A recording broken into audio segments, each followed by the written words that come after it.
had a lot of love for Imam Ali. When my grandfather passed away, and they read the funeral prayer, like the men saying who my uncles who lowered him into his grave, and they said, when we lowered him, we saw in the grave written on the wall, Ya Ali, and it was glowing and shining, you know.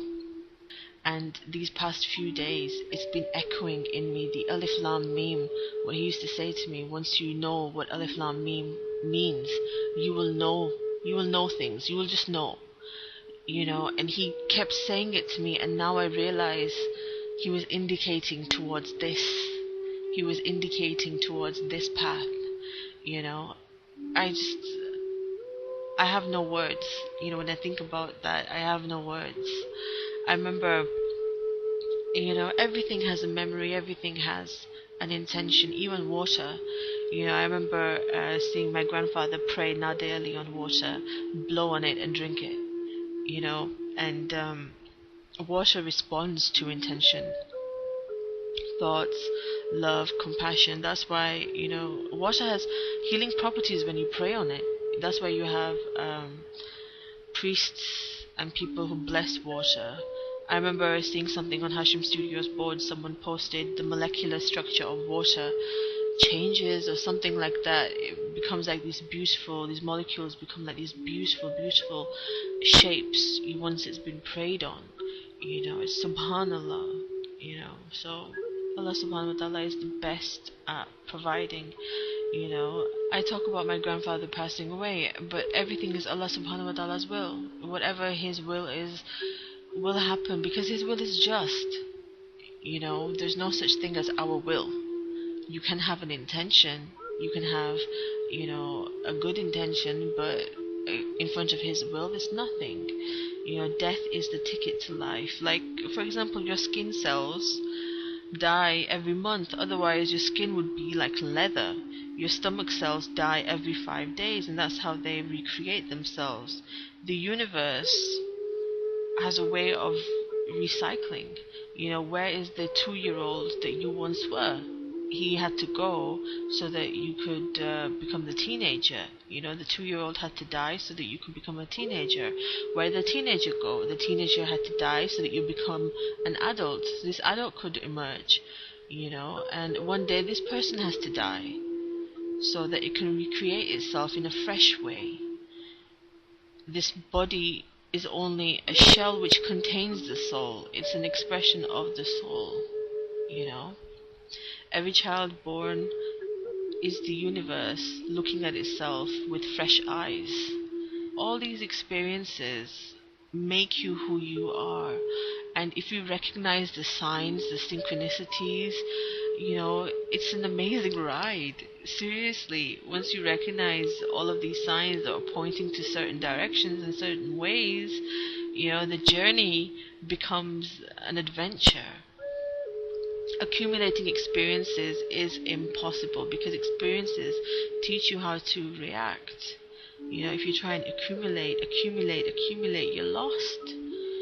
You know, so I'm talking to you now. I'm talking to you, but I'm myself, but I'm also an expression of my circumstances. To be alive and to see the world as a child with the innocence of a child, and to be able to react is an amazing thing. Alhamdulillah, our Creator is most merciful.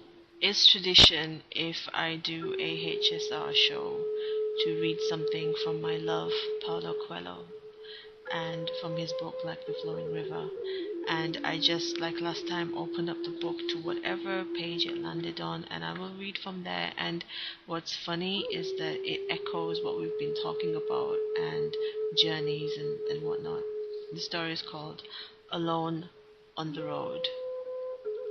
Life is like a great bicycle race, whose aim is to fulfill our personal legend, which, according to the ancient alchemists, is our true mission on earth.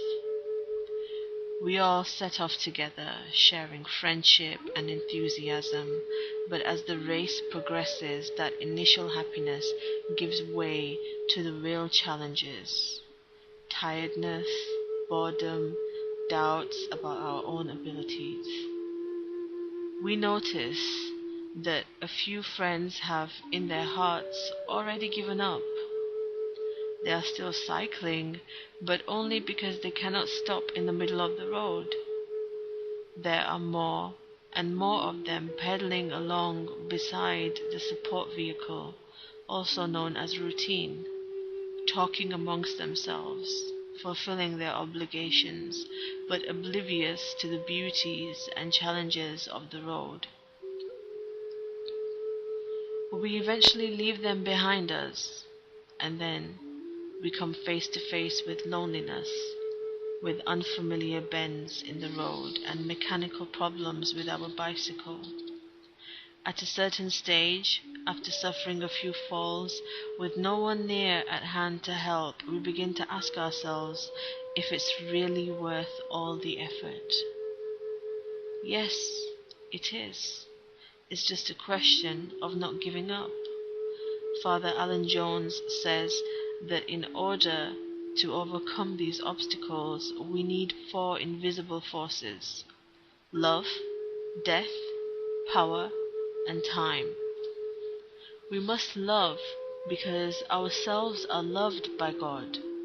We must have an awareness of death in order fully to understand life. We must struggle in order to grow, but without allowing ourselves to be deceived by the power that is gained through that struggle, because we know that such power is worthless. Finally, we must accept that our soul, even though it is eternal, is at this moment caught in the web of time with all its opportunities and limitations. Therefore, on our solitary bike race, we must behave as if time existed and do everything we can to value each second, to rest when necessary, but to keep cycling towards the divine light and not be put off by any moments of anxiety. These 4 forces cannot be treated as problems to be solved because they are beyond anyone's control. We must accept them and let them teach us what we need to learn. We live in a universe that is at once vast enough to enclose us and small enough to fit inside our heart. In the soul of man is the soul of the world, the silence of wisdom. As we pedal towards our goal, we must make a point of asking ourselves, what is beautiful about today?